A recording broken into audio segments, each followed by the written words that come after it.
following is a GNC podcast production.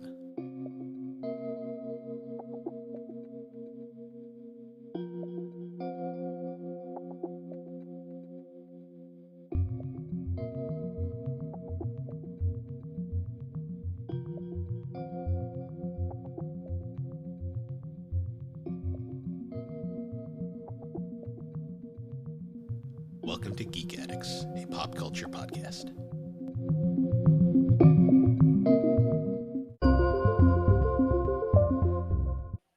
I love the second it started the chainsaw. It just immediately goes to town. Oh, yeah. Hello, everybody, and welcome back to Geek Addicts, the pop culture podcast where there's been a murder in the town, but don't worry, it's sunshine and rainbows everywhere. So, I'm Bill, and this is Matt. How you doing, Matt? Everything's great at my Juness. Yep. Yes, yeah, is. that joke went over like a lead balloon. I was like sitting here going like, I was trying to think of a comeback, and I'm like, it's like there is no comeback because that's just how it goes. Yeah. Avoid the creepy guy out front that likes cabbages a bit too much, though. That's a reference that only some people get. Mm-hmm. But yeah, fucking, it's been a week. I know we say that every time, but this time it's certain it's true because we had more trees fall in our yard. Yeah, it's kind of mental how many times that seems to happen. Like because I went to sleep when that storm happened, and I was like, wow, this is a bad one.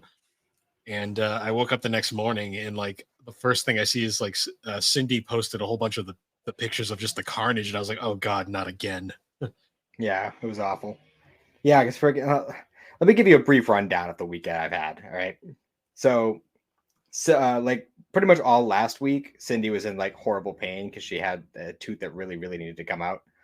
So ultimately, like Sunday, Monday, she was just in pain, like wasn't able to do anything. Obviously, she couldn't eat, she couldn't sleep. It was awful. Tuesday, she goes into Boston to like the Tufts like medical like a learning center or whatever. And basically she got an extraction there, which was good. And I ended up taking that day off so she could go do that. And then Wednesday, I believe, right? And check my days right. I think it was Wednesday that we had the big storm. I think so, because it was going, I think it was, yeah, because it was Wednesday going into Thursday. I think so. All I remember is I went to sleep and it was like, wow, this is a bad one. Yeah, because we got that later on. So Wednesday, my uncle, who it's his house that we live in. Just like a catch up kind of thing. He's had an infection, but he's one of those kinds of old school, like get the fuck out of my face kind of guys that no matter what we said, he wasn't gonna go to until things hit a breaking point. He wasn't going to go to the doctor. We've been on his ass. Fucking my grandmother's been on his ass. His sister, he just wouldn't do it. But then on Wednesday, like afternoon around like dinner time, he goes to come back from my grandmother's across the street. Fucking falls down, had bad fall, like fucked himself up. And that was the point where he was like, yeah, I gotta go. Like, no question about it. They bring him there and they tell him his infection is so bad that they had to amputate it. And it's still the infection might have gone deeper, so they might even have to do it higher up. So it's like it's bad. Oof. And then like that night, like before, like after he had his fall, was when we had the big storm. 2 trees come down. One lands on our house. The other one lands on Frankie's little play area outside. Ugh. So we've been spending the whole rest of the time working on trying to get the tree and shit cleaned up because we want to make sure the house is like fucking pristine, perfect when he gets back, which probably won't be for at least a month because he's got a lot of fucking recovery ahead of him. Mm. Yeah, if anyone hears chainsaws in the background, that's why. So yeah, that's what that is. They're chopping up the tree right now. And it's for reference sake, he's 70 years old. He's no spring chicken. He's got a long road ahead of him. I hope poor guy. Hope all the best. Yeah, it's been a fucking week, and it's good to break away and do something a little bit light. Yeah. At this point. Yeah, because of all that, we're actually recording later than we usually do. So we're It's not actually the as following day of what we would normally do. yeah, we're recording on a Saturday rather than a Friday. So somehow we're both more awake, yet I'm still really tired because I've been up since 3 because I worked this morning. Yay me. Fun stuff. And when I say worked, I mean I was there. Yeah, I showed up and I clocked in. I did I definitely did that much. I did a job. I did a job. Like I finished a project, but I didn't like go crazy or anything because we don't have a lot of work as it is at the moment. So I spliced an airline and added a second like airline connector to like one of the main airlines by like the machines I use a lot because I was bored. Well, because I found an extra airline just chilling under a cart. And I'm like, hey, I'm like, I could do something with this. And I'm like, I'm gonna just splice this in here. Did we need it? No, but I needed something to do. So yeah, fair enough. Can't argue with that. Yeah. So hopefully that doesn't explode because I really didn't know what I was doing. I just kind of wung it. Yeah, I feel that. Oh yeah. But anyways, unless you have anything else to update us on. Not really. This has been one of those weeks where like I swear to God, I got every bill imaginable in the mail. Like got my water bill this month. I got my gas and electric. House payment is it's the end of the month. You know, yeah. House payment's coming up. My internet bill went up. That's fun. And yeah. they're like, hey, there's all these offers to lower it again. I'm like, it's like cool, thanks. Just like it was like everything at once. And I was like, oh, this is one of those months. Like, thankfully, water bill's only every like 3 months or so. So there you go. That's something. It's not as bad. It's just a lot of bills. Plus, I'm getting my tooth taken out in August, so I've got to prepare for that. When about in August? The first Monday. So okay, that shouldn't affect. I hope that I was gonna say maybe that'll line up with the week I'm going to Maine. Maybe we'll see. I mean, next week's the 4th of July long weekend, so there's always that. If we might actually have time to record extra episodes if need be. So that's what I was thinking. That's what I was thinking. This perfect opportunity. Yeah, but yeah. So this episode was kind of impromptu because originally we were going to cover the anime film Your Name, but that got pushed back, and then Matt texted me over the week and he was like, hey, I finished Persona 4 Golden, so maybe we should finally talk about that one. And I figure might as well do it while it's fresh, and I always can talk about Persona 4 Golden. So we're going to structure this one kind of similar to how we did the Chrono Trigger episode, where we're not really it's not going to be a full-on retrospective of Persona 4. It's kind of going to be more kind of how we did that one, where it's going to be kind of like this was Matt's first time playing the game, and I'm going to get his perspective, and I'll add in my own knowledge and stuff as we go along. So I'm going to hand the mic over to Matt and let him start from here. So yeah, I finished Persona. And actually, it took a lot less time to get through it than I thought. You were actually dead on with that. Where like, yes, it's a very long game, but you'd be surprised how fast it goes. 100% true. I honestly think it took the exact same amount of time to beat Persona as it did Chrono Trigger. So the fun part about Persona 4 Golden is playthrough 1 goes very quick.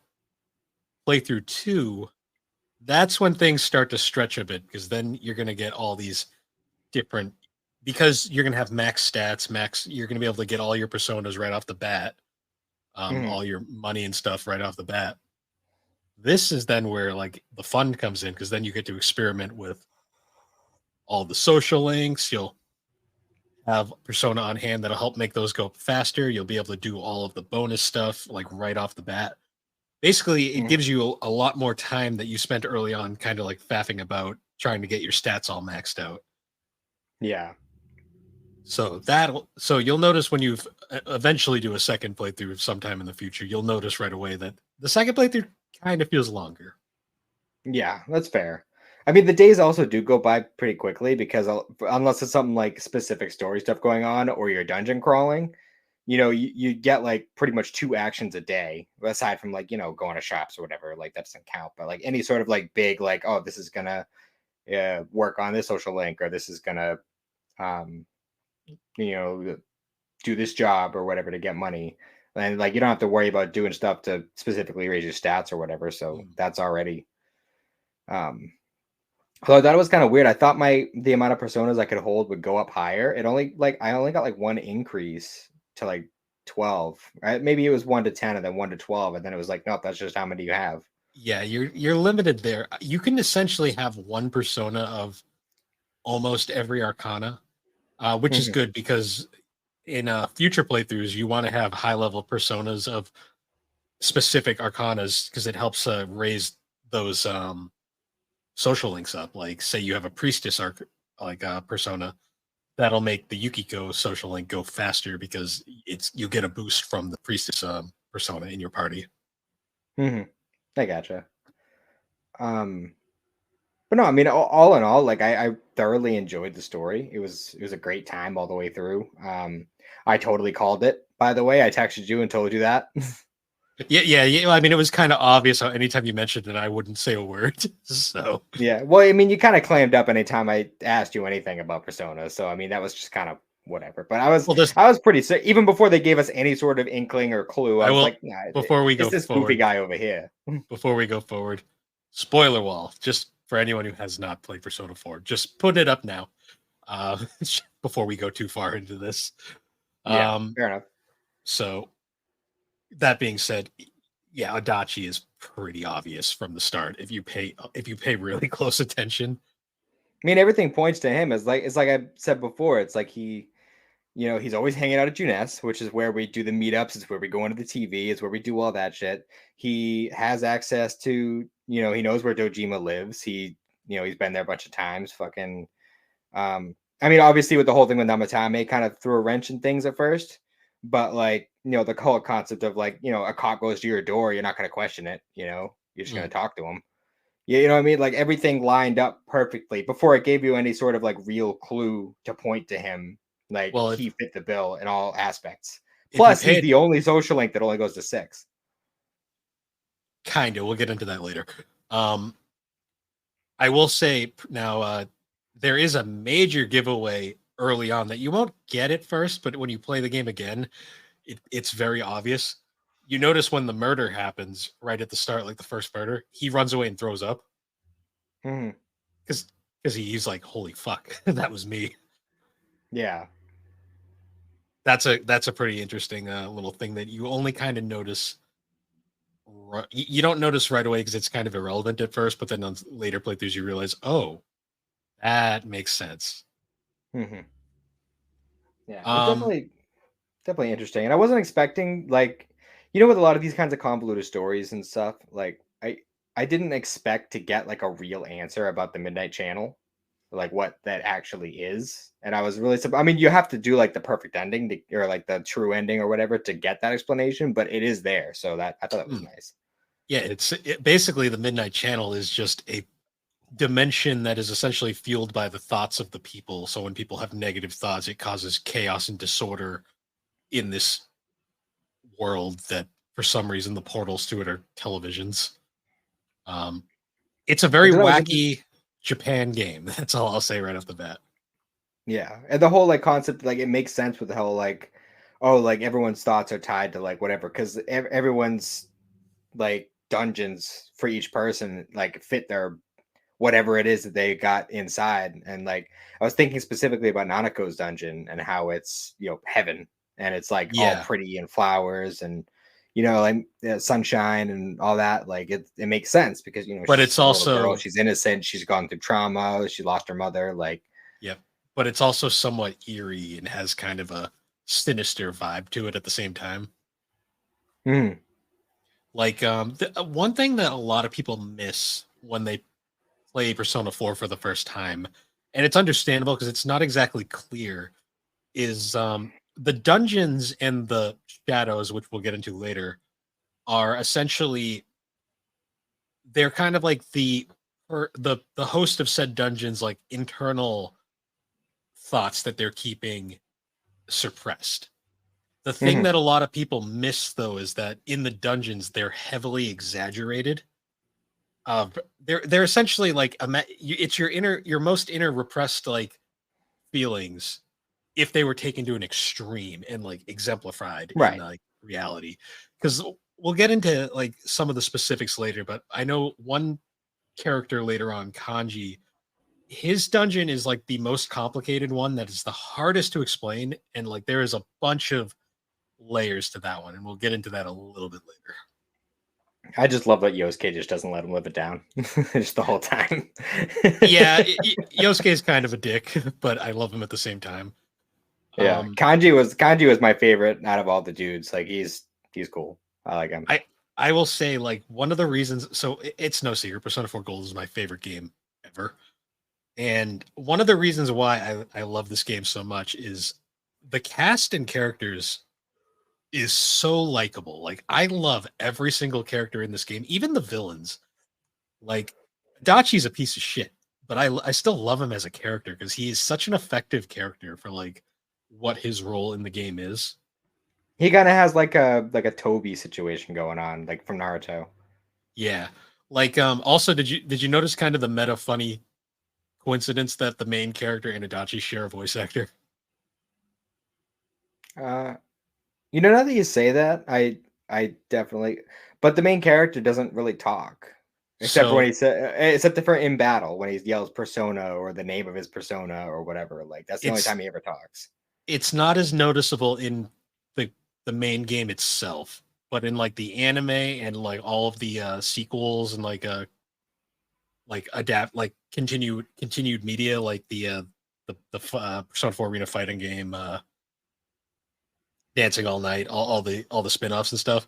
He's fully voiced, and it Johnny Young Bosch does both voices, and it is really interesting, like because they are kind of one thing that is interesting about the main character. His canon name is Yu Narakami, but you can name him whatever you want. Um, Yeah, it didn't give any sort of indication that he had a canon name, so I just went with well, whatever. But he didn't at the time. The canon name was established in the anime, and then they kept it for all the bonus spin-offs. gotcha.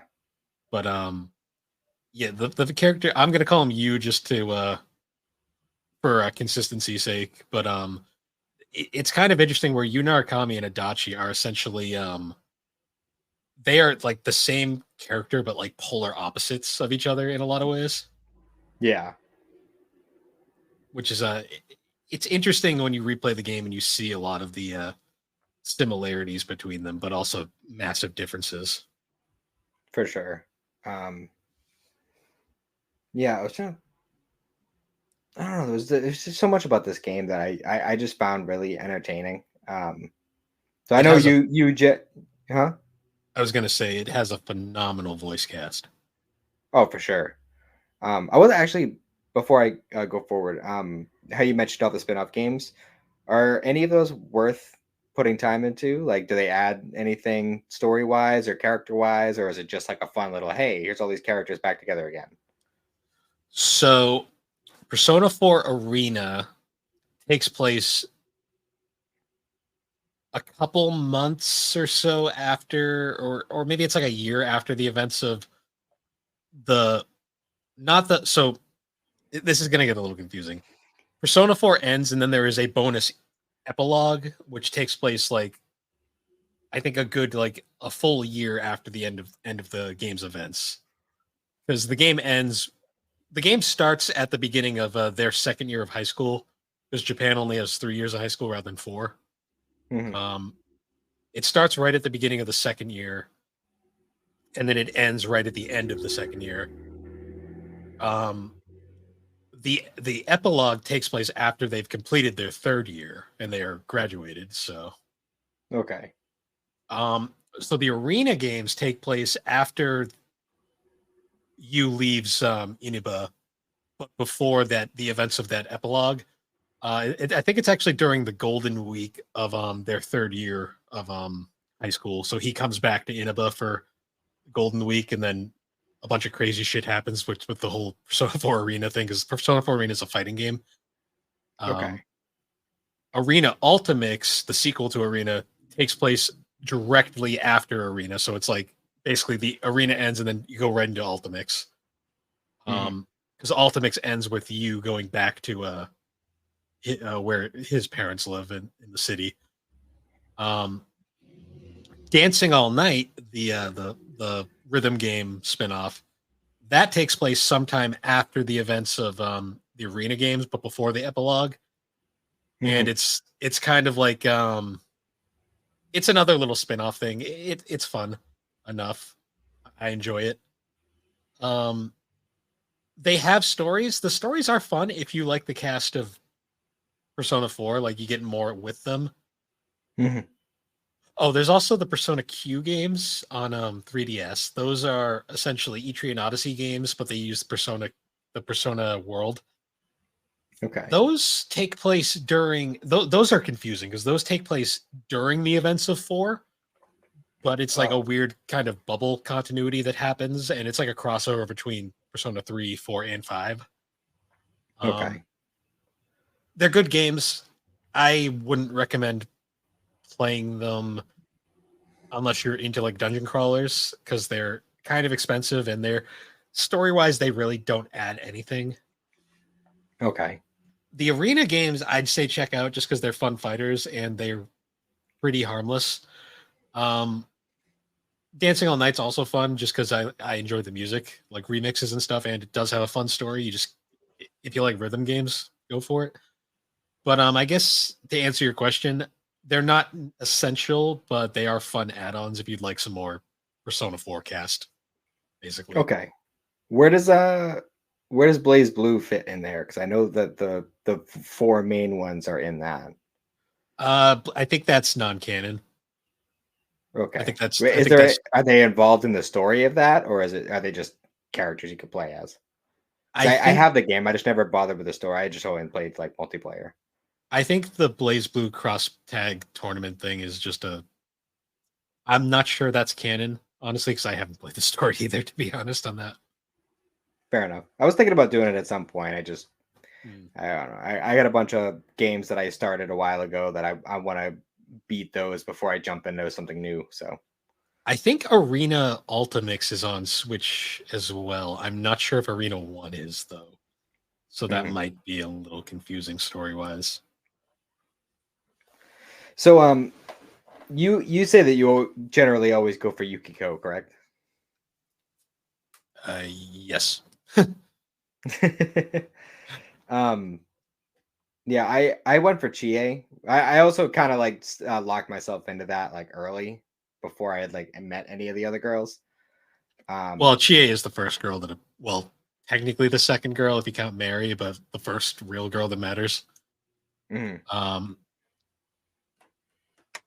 Yeah. I mean, they're all fine. I just like Yeah. Yukiko.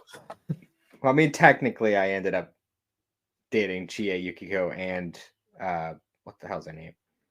Rise. But I uh I only did like the cutscenes and stuff with Chie just because at that point I already locked it in. And like as I said before, I'm not doing my first run right unless I'm breaking hearts along the way. So Yeah, I don't know. Persona 4 Gold just makes you feel like a dick for doing it at the end. yeah, that's true. It's not played for laughs like 5 was. Yeah. Um. So like what's your personal favorite aspect of Persona 4? Um, I love the gameplay loop. Like, there. So Persona 4 has a very fun gameplay loop where it is a combination hybrid turn-based RPG along with social sim, Hmm. and the game is split up into two distinct halves. There's obviously the dungeon crawling, like turn-based RPG stuff, and then you get the social sim stuff. And the way the gameplay loop works is in between every like dungeon section where you have to rescue a party member or a significant character, there are you get essentially a time limit of a certain amount of days before you have to go in and save said character, complete the dungeon. So the way the gameplay loop works is essentially every day on the calendar is like the game has there. You have a set amount of time essentially in game before the game ends. So every day you kind of have a bunch of tasks you can do. You completely free roam, like go around Inaba.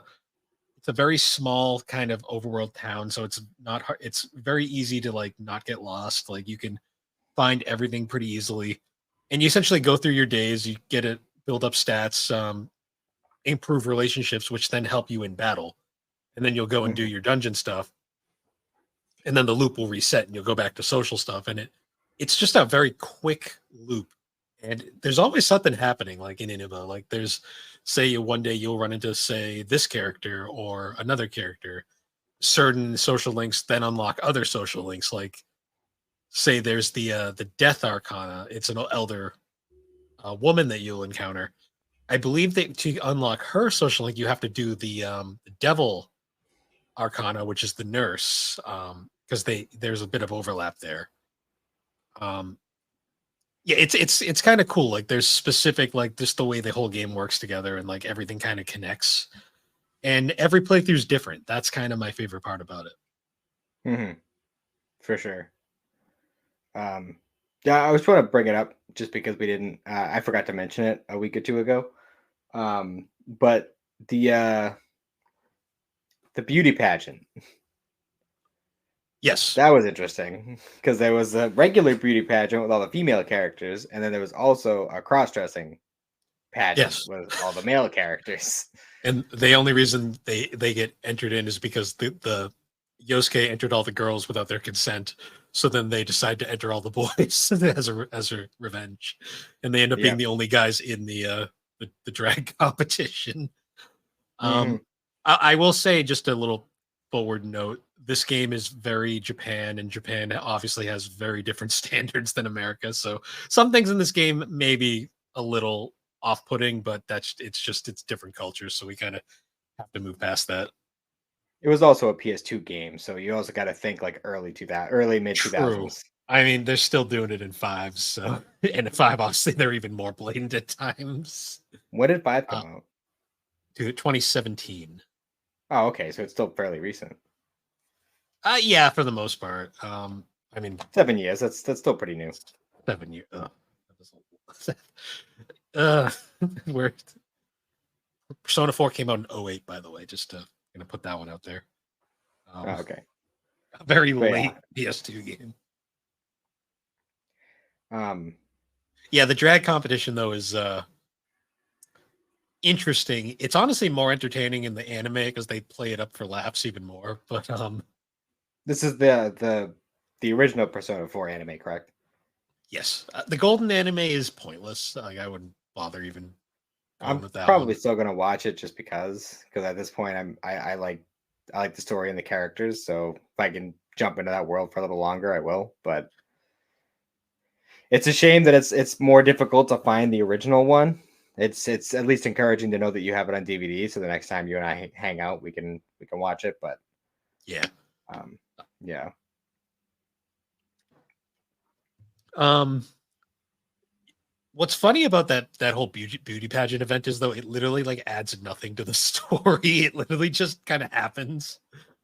well, that's kind of how like a lot of these kinds of like in-game events go. Like it was the same kind of thing with like the camping out trip and um what was the other one? The So ski there, trip was important. well, Uh the ski trip. So the ski trip was added for Golden. That was not in the original game. oh, like the city trip. Like I know that was supposed to be like a reference to Persona 3 or whatever, but then they went to Yes. the like little like nightclub area and all that other stuff. So like I mean that stuff wasn't like important to the story, but it was world building, it was character development, it was just goofy times with your characters that we've been getting to know and I don't know. It's still enjoyable. Honestly, it got to a point where I like dungeon crawling games. Like, don't get me Mhm. wrong, but I got to a point at some point in that game where I was enjoying the story beats and the social link stuff more than I was enjoying the dungeon crawling. That's the thing about four that I really like is that the story is so engaging and there's so many like little aspects to it. Like one of the jokes some people have made up about Yu Narukami is that he's kind of like Mr. Perfect at times. Like he's always like always right kind of thing. And they the in the later games in the anime, they kind of play that up as he's like the mimetic badass who like everything just goes perfect for him at all times, which is Mhm. fun. Um, what's cool though is like your interactions with the people in the game do matter in the long run. Like this jumps like way far ahead, but the final day of the game, when you're at the train station ready to leave, every social link that you maxed out, they're all at the station platform waiting for you, and like they all basically have things to say, like they want to say goodbye. So if you max out like almost every social link, literally like you'll run into like all the characters that you like met along the way, which is really fun. Or another cool event is like during Christmas time, like when you go around town and you actually like you'll run into pretty much all the social links you've maxed out, and you can they'll chat you up and be like, "Hey, how's it going? Merry Christmas," stuff like that, which is kind of cool. Mhm. Yeah, I'm definitely gonna make more of an effort to try to do more social link stuff because I was like doing it early on, but like I was also working on like boosting like my stats and training my personas and stuff. Like I was doing a lot of that early on It is before I very hard. realized how important the social links were. It's So very like the hard to first three max months, I them. kind of squandered. Yeah, it's very hard to max them on a first playthrough. It's usually subsequent playthroughs where you really get everything down. Mhm. Yeah, you got a new game plus that shit.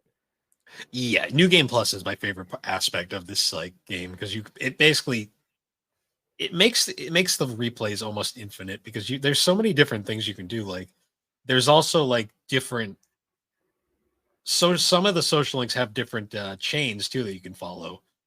Like Mhm. the strength arcana is but you get by joining the sports club, and you can either join the soccer team or the basketball team, and they both have completely different storylines that they follow depending on the route you pick, which is kind of cool. I was gonna ask about that because I didn't do any of the clubs, and I didn't know like what did it work like social links? Was it like that kind of thing, or was Yes. it just like a So stat boosting thing? the sports clubs are the strength arcana, and then the drama or music clubs are the sun arcana, Okay, or maybe it's moon. gotcha. It's either sun or moon. It's one of those because then the girl there's the girl in the school that you can talk to right by the main entrance. She's also one of the arcanas. Mhm. I also didn't do very many of like the quests. Like it was at one point where I was kind of, every time I do a dungeon crawl, I just run around and give everybody whatever items they wanted. But I only did that like a couple times, and then I just kind of let it all go. They're kind of pointless, like because you don't really get anything. It's mostly if you want to get better items and stuff, you can because you get I mean, money even a from lot of them. the I was gonna say even a lot of the chests weren't really like that. It was usually like go homes and stuff. Like Go home is my favorite pun. yeah, right. I picked up on that right away. So that was hilarious. Did you run into the Reaper at all? Yeah, I killed it in the final dungeon. Oh, so you did get the Reaper. Mm. Fun fact: you can get the Reaper in like Yukiko's dungeon if your lucky I saves it. I I I did actually, and it absolutely ruined me. Like, oh, what's this? And it's like, oh fuck. um, I can't remember. It was either Yukiko's dungeon or Kanji's. It was early. It was within the first like 3 months of the game. you can So get yeah, you can get the Reaper in uh Yukiko's dungeon on the first run, and it is hilarious when it happens. yeah. I only ran into it twice. And the second time, like I said, was in the final dungeon. So by that point, like everybody I had was in the 90s, like mid 90s for level. So I wasn't worried about it. Um, Yeah. In I u- oh, go ahead. well, I was gonna say in Persona 3, the Reaper was more of an annoyance that would roam around the dungeons, and you kind of had to avoid it because you couldn't. It wasn't just like a chesta thing that would happen. It was more of a careful. This thing roams the halls sometimes, and you might run into it. Hmm. Um, oh shit, I lost my train of thought. You were just It's been a saying how while for you guys. Yeah. You were just saying how your strategy heavily for fighting it.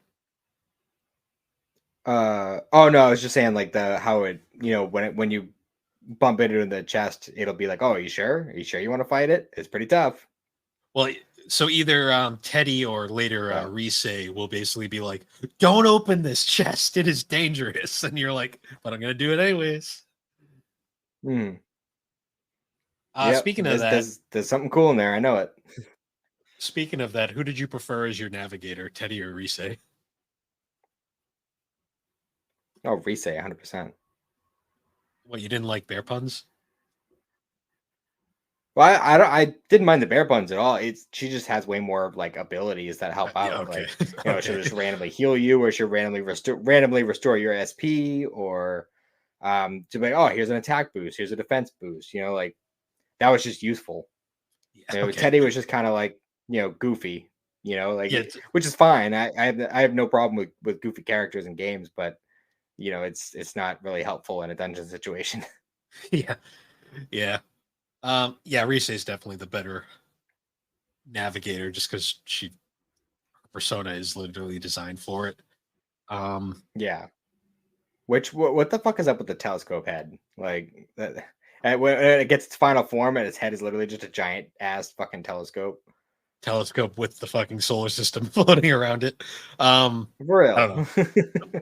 I don't know. It's It's fun. bizarre. Bizarre. I mean, Yosuke's Um, got Razorblade Man as his persona, so well, I didn't oh, you his didn't get his I didn't he was still on level 1 persona the whole time. you didn't get a Susano with his like razor blade flying around him in his disco afro. No, I didn't get that one. I pretty much prioritized the social links for my party members, and Yosuke got booted real early. So as soon as I unlocked Kanji, Yosuke was gone. Yosuke's got a great social link too, though. Oh, I'm sure. I mean, I'm probably gonna next time around. I'm gonna swap out all my party members and just have with it Yosuke, Teddy, and Naoto. Yep. Oh, you Right? didn't use That's it. all of them, right? Yeah, so it's Chie, Yosuke, Yukiko, Kanji, Teddy, Rise, and Naoto. Yeah. Okay. So yeah, I'll just swap out those three and put in the other three because I was looking at some of their abilities and stuff because Teddy's just upgrades automatically since his social link goes up as you progress the story. Yeah, his is plot relevant. I saw that he had some of the, so I feel like he's supposed to be like the healer out of those three. He is. Yukiko's still the superior healer in like the long run, but Teddy has some decent healing moves as well. Oh no, I totally understand. I'm just saying like if I were to swap out the three that I've been using for the other three, like out of the three that I didn't use, Teddy would be the healer. So, out of all the party members, Teddy is my least used party member, just in general. Do you want to know Hmm. why? It is the Yep. most petty reason ever. When he Just walks the in the bear puns. dungeon, no, the bear puns don't bother me. It's when he walks in the dungeon, he makes that squeaking sound everywhere, and it drives me fucking up a wall. So I'm just like, Yeah, I can he, imagine. I just he immediately gets sent to the storage bin basically forever. That's fair. Understandable. Yeah, you get I do really like tired. that. I do like that Naruto just uses guns, Yeah, yeah, her little handgun. which is a reveal all on its own. The fact that she's a her. Yes, although her voice actress doesn't do the greatest job hiding it. I will say. True, but with how often women play younger boys, I mean, I noticed it and I said, yeah, that's obviously a woman's voice, but it could have just been playing a younger boy, a younger, more feminine boy. True. I saw it through Naruto as a female real early on. I think it might just be the I don't know. I that reveal kind of like wasn't a shock to me, but I think I might have just What about the I don't know. reveal that she had the biggest boobs out of all of them? That was played for laughs, and then you And then the bathhouse scene happens, and the ending epilogue, and you're like, oh yeah, okay, Yeah. When she actually starts dressing like a girl at the end. yeah, where she accepts herself. Also, if you do if you romance just Naoto for Christmas Eve, she wears a female uniform. Okay. Wow, she doesn't even wear like a fucking kimono or anything. She just wears a Well, it's cop for uniform. the she wears her like little like suit thing on a. Actually, you don't get Naoto. Naoto's not in the party during the festival arc. I don't think. I don't think so. Yeah, so I don't think know if you ever get an opportunity to see her in a kimono. Yeah, I didn't work on her social link because I didn't realize until it was way too late how to start it. Yeah, hers is a pain in the ass to start But because you got to it do was all just this. yeah, I literally just had to go and talk to somebody at the shopping center and then go back to Naoto and be like, hey, this guy. Yeah, And that would it's start it. But you have to go through hoops, which is a little annoying, especially if you don't know it first. I love Kanji's whole thing though. Kanji's like my favorite character in the whole thing. Kanji, we should probably get into Kanji now. Kanji is he is one of the best characters in the game, and he is also one of the most complicated and complex characters overall. Well, that's part of what makes him a good character. I mean, nobody likes a was it Gary Stew? Is that the male version of that? Yeah. Um. So Kanji, I mean, first off, he's voiced by Troy Baker for 7/8 of the game. Um. Fun fact: all the bonus scenes for Golden, he was voiced by Matt Mercer because Troy Baker was unavailable at the time. Hmm. But yeah, he's voiced by Troy Baker, which is just awesome inherently. This was actually one of Troy Baker's first major roles too. Hmm. Um, he's he. Where do I begin with Kanji? He is his outward appearance is he's a punk because he's got the bleach blonde hair and the jacket. But what makes Kanji so fascinating is the fact that he's secretly a softy mama's boy inside. Hmm. Yeah, because he definitely has And like the whole like delinquent style about him.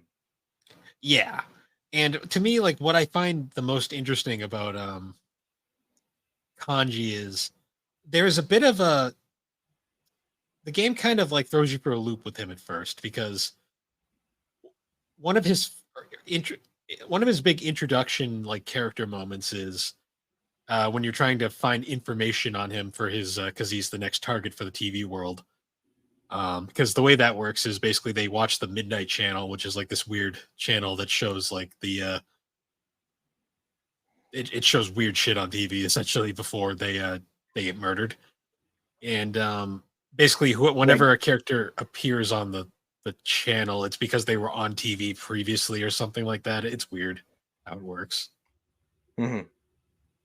but yeah. Well, while they're trying to get information on Kanji because they know he's the next target, there's actually Naoto's first appearance.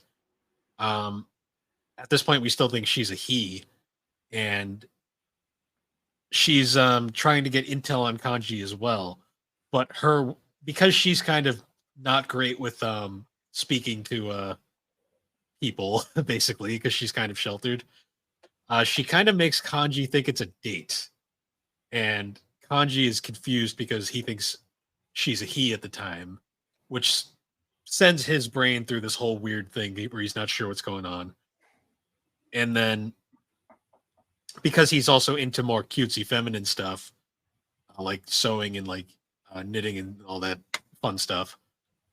His dungeon is essentially an exaggerated like reality where like all that repressed like nature comes out and it's like a bathhouse and his shadow is extremely camp, like to an extreme oh degree. yeah, oh yeah, Um, big time. and that has led to a lot of theories that Kanji is secretly gay. I don't think he is personally. I think he is just in touch with his feminine side, and the exaggerated dungeon is just expressing that. Yeah. Because later on when he finds out that Naoto's a girl, he's just into Naoto. That's kind of his thing. He's not really. It didn't matter her gender. It was literally he's just into her, Yeah, basically. he just liked her in general. Yeah. Yeah. So it's a weird dynamic that's going to be debated. It'll be debated for probably as long as this game exists. That's my personal take on it. But yeah, No, I Con- I definitely agree with you there. um, yeah, Kanji is an interesting character in general. Um, Also, his Yeah, social it's link one of is those just things fun. where like, oh yeah, for sure. Yeah, I was just gonna say like, no, I totally agree with you because I mean, like you could say like, oh, this is like this is what he's hiding, what, but it, like you said, it's like a big exaggeration. Like Risei's not a stripper, but her Oh yeah, fucking evil shadow persona was literally a stripper. Like, or how Yukiko's shadow persona was like extra slutty. yeah, but it was just like it was a whole thing. I was actually kind of disappointed that Chie didn't get a whole dungeon, but at that point, I only had Yosuke as a party member, so Yeah, they unfortunately Yosuke and Chie kind of get the short end of the stick there. They still get exaggerated shadow personas, like where Yosuke's is like an extra prick, and Chie's is like Chie's is weird because it's like it's highlighting her protective nature of Yukiko, who was like one of her only friends in this at the time. So it's yeah, kind because of it was a one of those things where like Yosuke and Chie's were basically just kind of like bitching about the people they're closest to. So like Yosuke was close to his senpai lady who was killed, and yep. then it was the same thing with Chie where it was Yukiko, and yeah, went from there. Um, so so you jump around with personas a lot and stuff like that, making new ones and such. I didn't. I mean, I was still making new personas and like playing around with it and stuff, but I pretty much used the same persona for the vast majority of the game. You can get away with that. The main reason you want to make new personas is just for social link stuff. Also, it's partially how you have to fuse new personas to make new personas. It's a confusing system like that. Hmm. Um, like for me, one of the uh one of the social links is Margaret, who's one of the Velvet Room attendants, and her social link is unique that you can actually max it out in one day. Like you don't need to like go multiple visits. Hmm. Um, Essentially hers is just she wants you to make personas for her, so you have to go into like the dungeons and just fuse specific personas with like specific attributes. um it's essentially a way of teaching you how to use the persona system, but Yeah, and if you max out your social link, you get a smooch on the final day. yes you do. And and a if you max out Margaret's social link, you get a super boss. Oh, I think you're thinking of See? Mary. No, Margaret gives you the smooch. Does she? Yeah, I think Mary gives you one on Valentine's Day. Oh, I so you did max out Margaret's, right? Hmm. Okay. I should have warned you about this. To get the super boss, you have to go into one of the dungeons because she's at the end of one of the dungeons, and that's where you face it. Oh, okay, I I gotcha. forgot about that. It doesn't direct you directly to it. You have to. I think it's the end of. I think it's heaven. She's at the end of heaven, and that's where you fight Okay. She's a super boss, and like if you thought the Reaper was hard, Well, I mean, by the time I actually fought the Reaper, like I said, all my guys were like the persona I had been using had max stats for a while at that point, so his stats were all there. All my party members were like mid 90s. I had the best equipment they could possibly get at that point, so I wasn't exactly hurting when I fought the Reaper. well, Margaret's hard. Like even at max stat, like she is a very challenging boss, and even with like use ultimate persona, which you can only so you couldn't get it on this playthrough. You can only get use ultimate persona on a new game plus playthrough. Because you have to you have to see the cutscene in the final boss fight to unlock use Persona in like New Game Plus mode. Right, right. Yeah, because like Um, his original persona like evolves he during gets during like the final hit against that one. yeah. You can actually use that Persona in like in like a New Game Plus playthroughs. You have to fuse it, and it's a very complicated Persona fusion that involves. It's like an eight. I think it's like an 8-way fusion or something like that. It's crazy. Jesus. It's easy with a guide, but it takes a lot of time to get done. That's all I'll say there. Yeah. One thing I did notice is that like when you're just going through like regular gameplay and like working on social links, dungeon crawling, all that stuff, like the fact that you're a silent protagonist, it fits perfectly. But when like there's like big cutscenes and stuff happening, and he's just sitting there with a straight face the whole time while all this stuff is going on, it's pretty goofy. Oh, like when after the ski trip event where uh, Yosuke and Teddy are trying to peep over the fence, and he's just standing there watching, like from the distance, not sure what to think. Yeah. Or like even when he's riding the train away on the last day, and who was it? It was Yukiko and was it Yosuke who were chasing the train, or maybe it was Teddy. I don't remember. I think it's But all of like them they're are both chasing it. they're like chasing it down, doing the whole like train leaving thing, and everyone's like doing this big emotional like, oh, like we know you'll be back and all this other stuff. We had a great time. We love you. Blah blah blah. And you're just sitting there, Dead face. just completely like nothing. Just yeah, nobody's home. Like Yeah, it was pretty silly. the anime actually makes some jokes about that as it goes on. So That's pretty fun. Yeah, I'm definitely looking forward to watching the anime for it. it is surprisingly funny. Like there is some really funny stuff in that anime. I can imagine. Um, what else? What's another good topic? The soundtrack for this game is fucking phenomenal. Oh yeah, it's been stuck in my head for like 2 months. Shoji Meguro is probably my favorite video game composer of all time. Like Mhm. Persona 4 soundtrack is amazing because it's so upbeat, but it also Oh, covers like consistently. and it covers so many styles. Like there's heavy metal, hard rock, J-pop, like folk, like pop, like just all sorts of stuff. Fucking 16-bit. Yeah, with the bonus boss. Yeah. Well, the main boss, I should say, in the golden version, he does 8-bit stuff. Mm. Oh, speaking of golden, I should bring up some of the bonus events. What did you think of the trip up to the? So when you get the motor scooter, you get to go to all these different areas. What'd you think of the trip up for the dating quest? The dating quest? When Yosuke wants to go pick up girls and you have to go along. Oh, right. I don't remember how that went. You have to remind me. So basically, you got all three go up to the city after Yosuke, after you get your scooter and Yosuke gets a scooter and Kanji's on a bicycle. It's funny. Yep. Basically, you're all in the city and Yosuke wants to pick up girls, so you have to like walk around and like try to get numbers from all the different girls around. Right.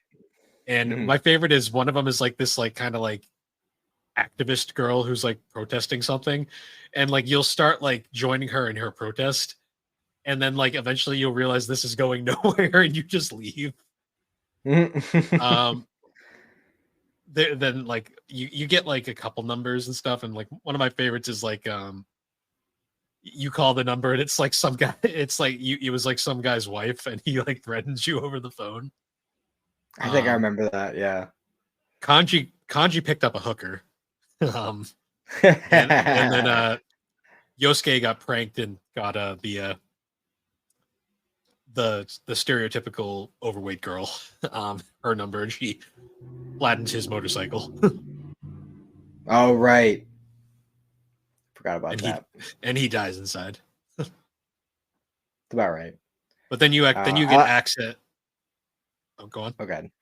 I was gonna I say was then you gonna get. say you go. I was gonna say after that you get access to that city as a bonus place for raising up social links and stuff. Okina City, right? Yep.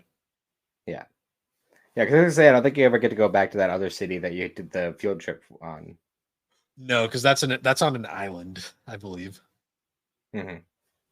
Yeah, I was gonna move on to the big beach trip where we went to the beach and everyone's riding mopeds there, and then Kanji is just riding his bike and Teddy's just running for whatever reason.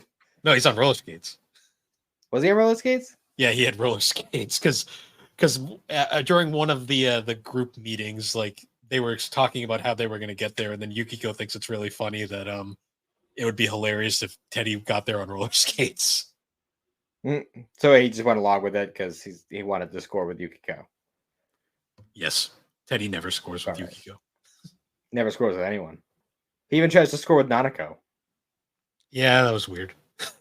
Yeah, well, he's not technically human, so you can't really hold it against him.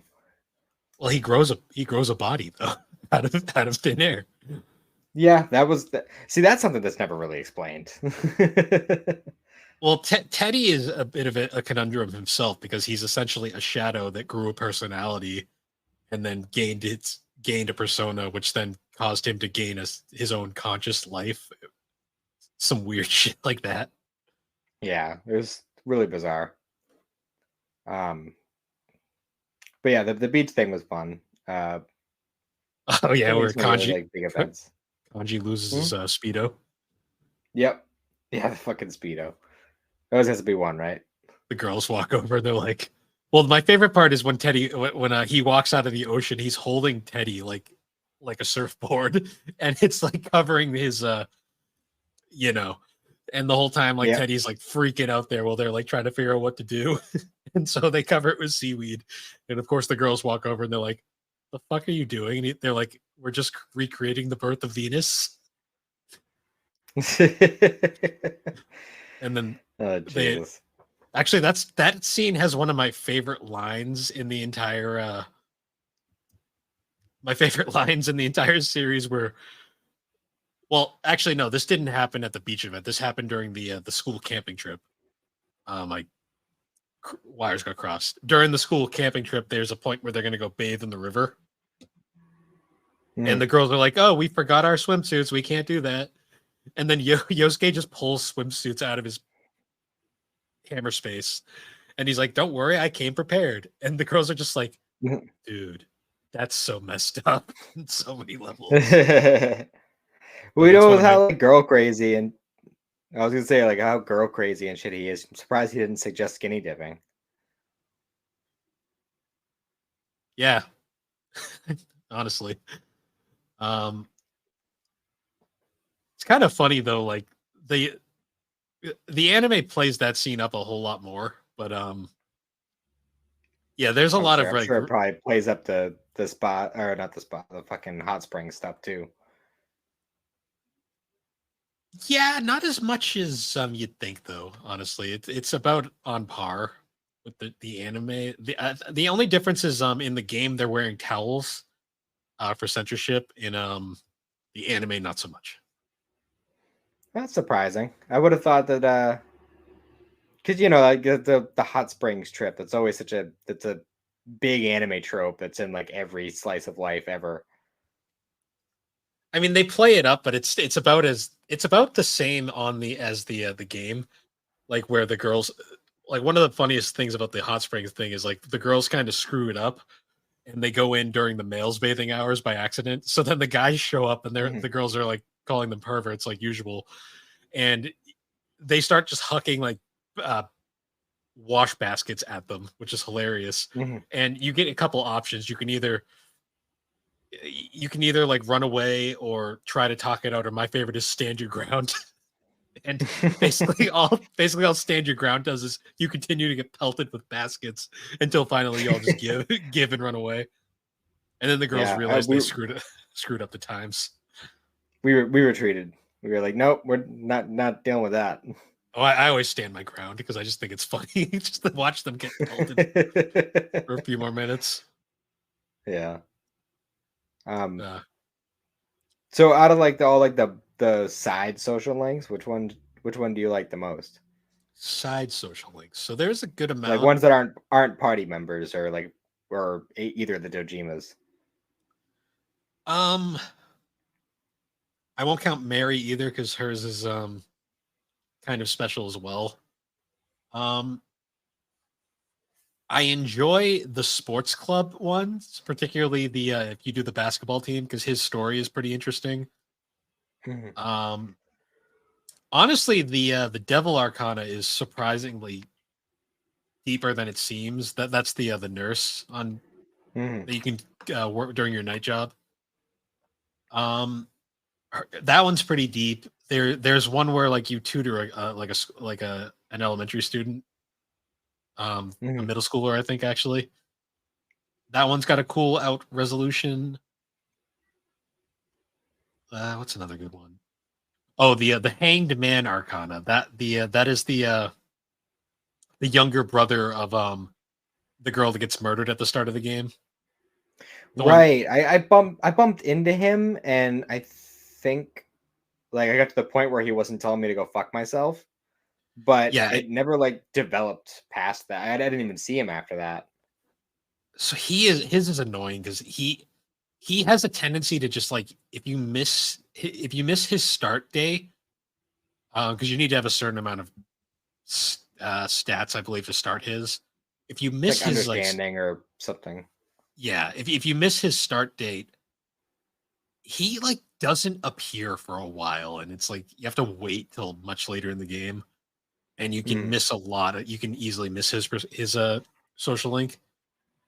The reason I bring up his social link in particular, though, is it is one of the most interesting ones because it's really an interesting idea behind a guy who he just lost his like he just lost a family member and he's going through a lot of shit, especially with his like family business, which is getting ruined by the fact that there's a giant grocery store chain that's kind of killing all the smaller businesses. Mhm. And the whole time he's basically being people are walking around him on eggshells because of his sister dying and they're basically over pitying him and he hates it. And it's like the whole thing is essentially you just kind of have to it's basically the whole thing is around just treating him like a normal person and like letting him actually grieve the whole situation, Mhm. which is it's kind of dark. I'm not gonna lie. It's fair.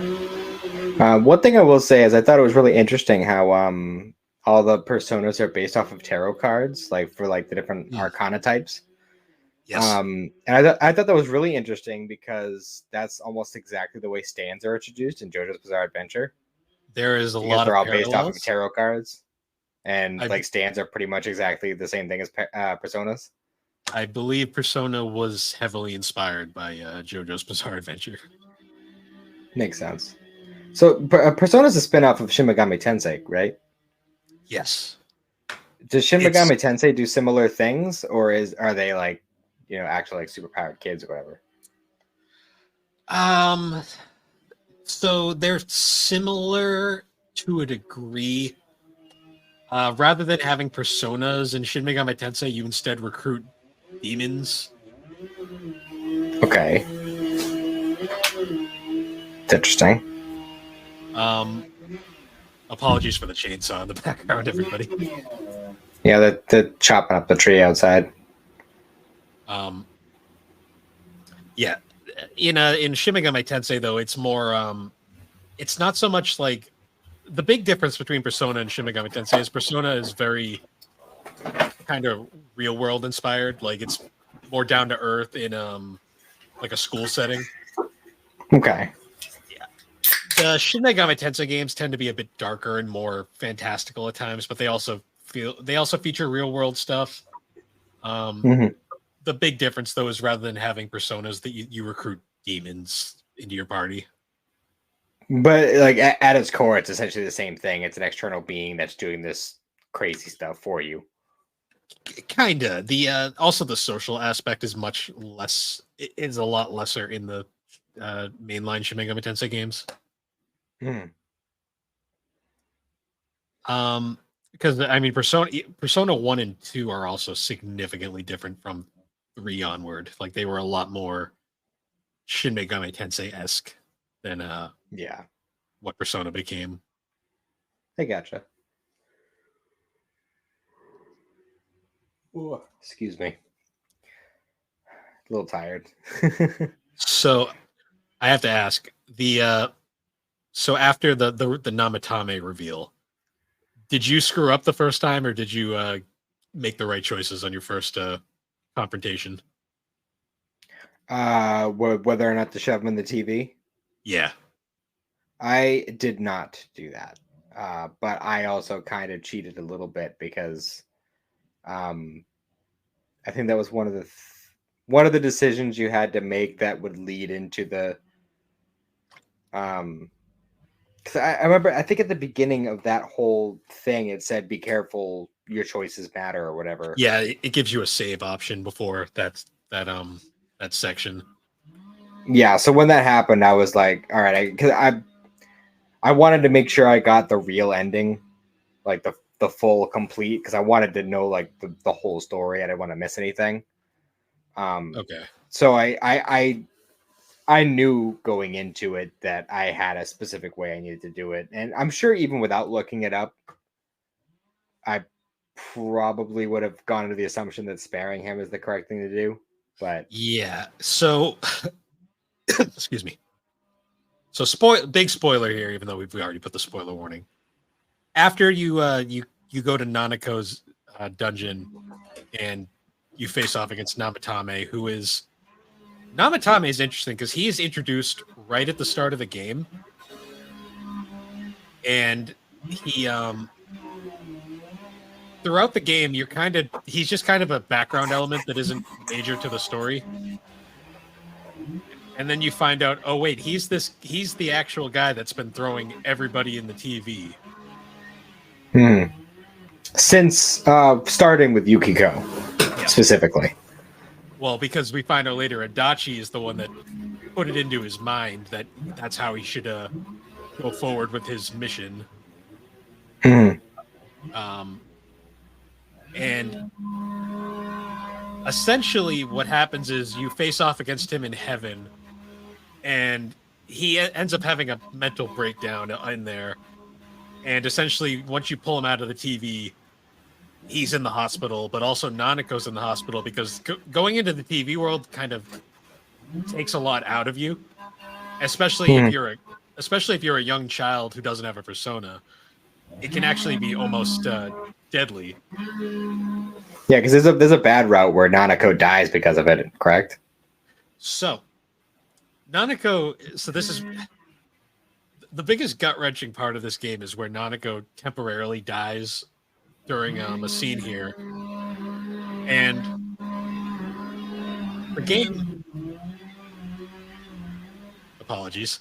Um, the game does this pretty effectively, where they have Nanako temporarily die right before you have this major plot decision, just to kind of mess with your emotions.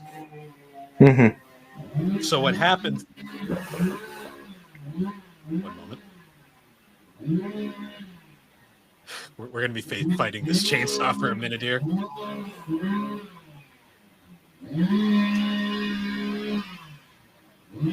Yeah, it's probably gonna go on for a bit. Being totally honest, Yeah. is it really loud on your end? Oh, I can't hear myself talk. Oh, really? Oh, Yeah. I got the noise canceling headphones, so I can't really. Oh, yeah. All right, it's a little quieter now. But Sorry, essentially, this is not soundproofed. no. Um, essentially, what happens though is you get this gut wrenching moment where like your emotions are at an all time high, and then the right you get the next choice was essentially now everybody's pissed because like Nanako just died, so everyone's at emotional high, and basically you get the choice of like, hey, this guy caused all our problems. We could just throw him in this TV and be done with it. Hmm. Except if you've been paying attention, you'll notice like really fast that there's clearly something not right here. Like there's something else is clearly going on, and this guy clearly probably knows the answer. So if we throw him in the TV, that basically ruins everything. And uh-oh.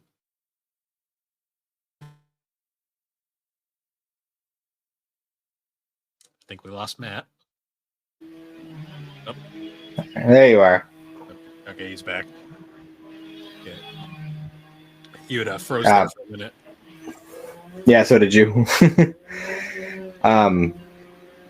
But yeah, yeah, the whole thing with Namatame definitely threw a wrench in things. And what was the other kid's name?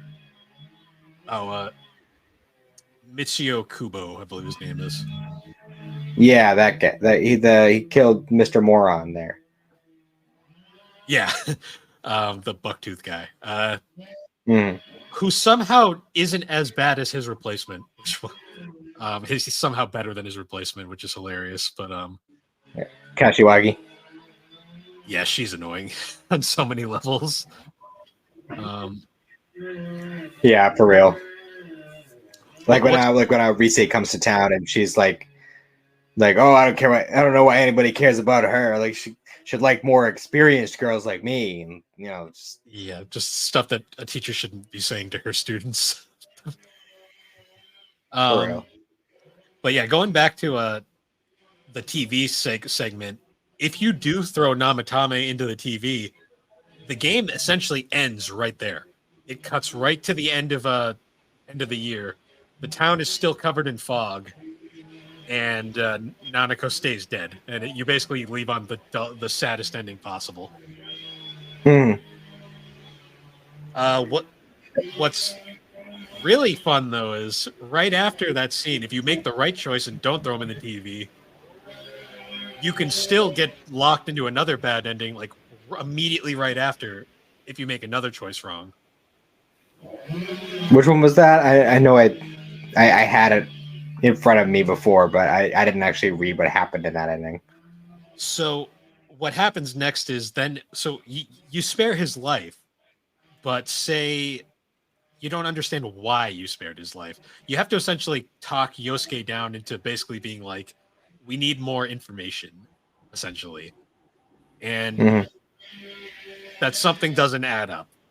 So essentially, if you make the wrong choice there and just kind of you spare him, but you don't find any resolution, Nanako lives, but she's like she's stuck in the hospital for a long term. Teddy disappears forever. The fog's still covered in town, in the town's still covered in fog, and the game then also just ends right there. Okay. So it's That's like bizarre. it's another bad ending, only Nanako doesn't die this time. It's essentially a slightly less bad ending. Yeah. So like that whole thing with Teddy, like the big reveal of like he's actually a shadow that like gained sentience or whatever. Where was he going? Like in that case, like is he just going back into the TV or is he ceasing to exist like Marie was trying to? I think it's a little of both. I think it probably makes more sense that he was just going to go disappear. Once you play get Marie's like backstory. But he essentially was just he went back into the TV world and just kind of got lost. Okay. Yeah, because it's like at some point you kind of find out that that Namatame and Adachi were kind of like semi-possessed by like these like big mega like shadows. And they were also like two parts of like one whole, and the third part is actually Marie. Yes. And then also Adachi and Namatame are also significant in all three of them gain the ability to enter the TV from the same person that you gain your ability to enter the TV in. Which you only find out about if you do the final day correctly. Yes. So probably the easiest thing to miss in this entire game. On the final day of the game, you get essentially you're packing up and getting ready to go home, and you get the option to go explore around town and say goodbye to like all of the people you've met along the way. Say bye to all the party members. Have one last little moment with Dojima and Nanako. And after you do that, you head back to Dojima's house, and you get the option on the screen that basically says, "Go home or continue exploring. And if you hit go home, the game ends there, and you get the good ending technically, where it's a good ending, but it feels unfulfilled. Mhm. Um, if you continue to explore, you eventually find your way to Juness, and everybody is essentially at Juness, and you guys kind of all reminisce one last time, and then everyone kind of realizes. I think Matt froze again.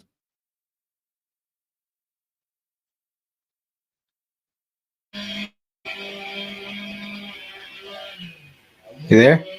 Yeah, I'm here. It froze Oh, there again. you are.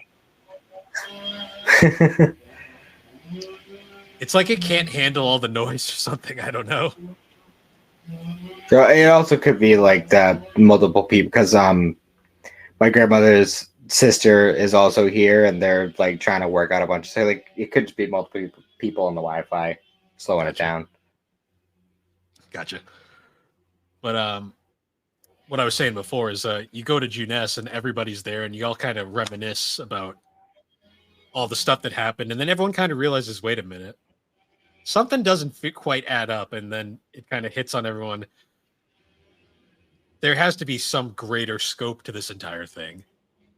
And that's Mhm. where you kind of find out, surprise, the actual villain of the game is the gas station attendant that you met at the start of the game. Yeah, right. Like how fucking random is that? You never do get that damn job either that they offer. And yeah, right. I was actually looking out for that the whole time. I was like, what the fuck? Um, and I thought it was kind of funny because when they first were like trying to break everything down and say, okay, it has to be somebody like there had to be some sort of trigger for this at the beginning. I thought it was gonna lead back to the fucking long nose guy from the Velvet Room because he showed up before anybody and was like, "Hey, this."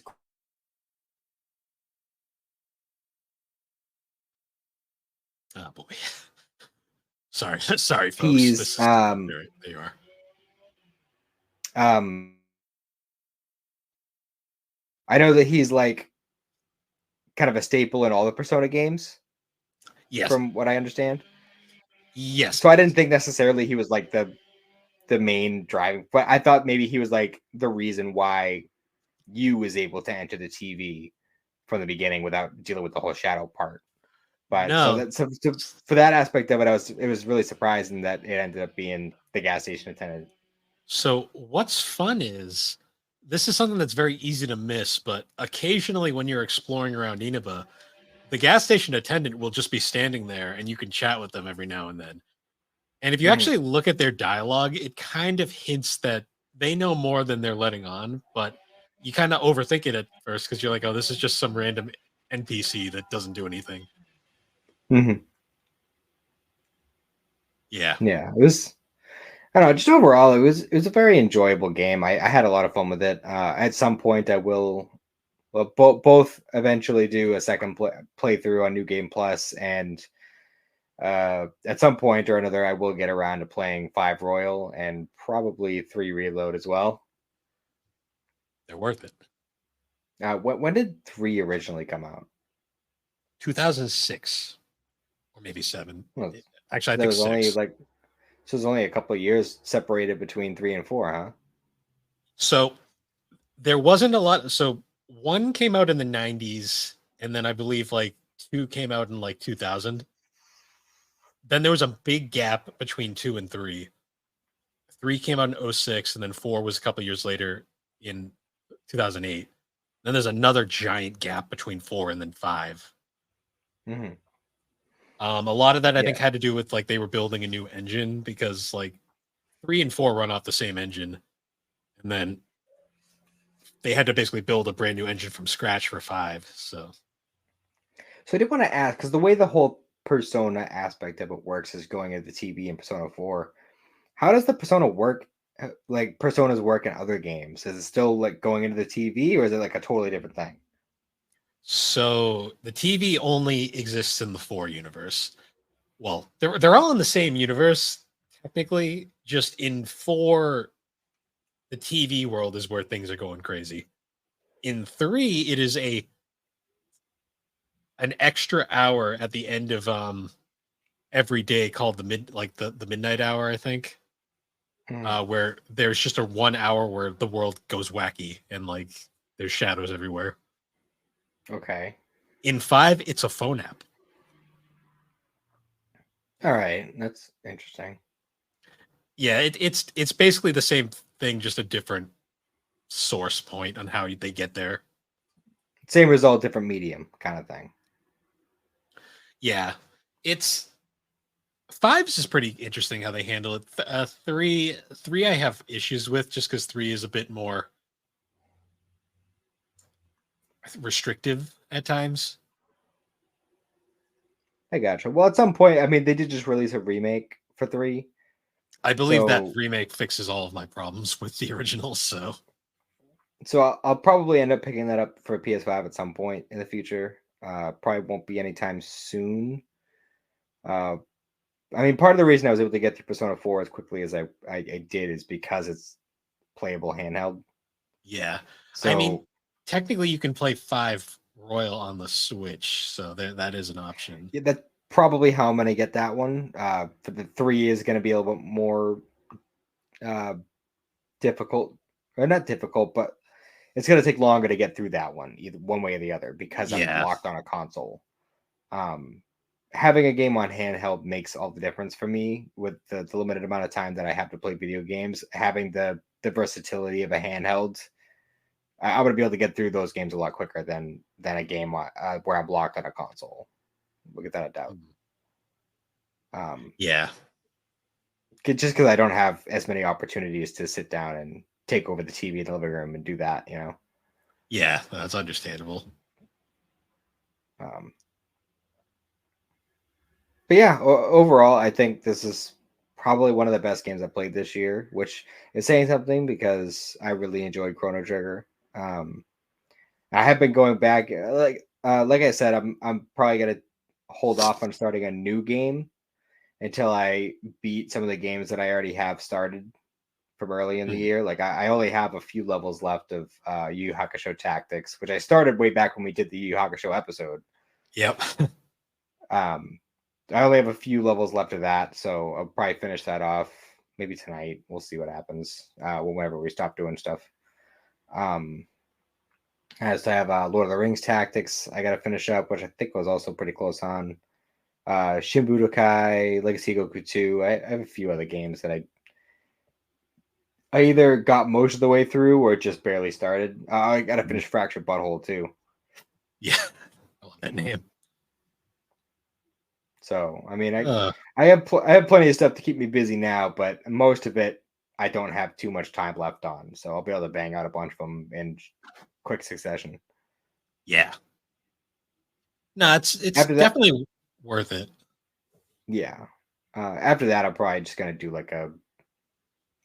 I definitely want to play something new, but I'll probably try to go for a shorter game. Maybe I'll play. I was thinking about playing Battle for Bikini Bottom because I saw that the estimated play time is like 15 hours or so. It's pretty short.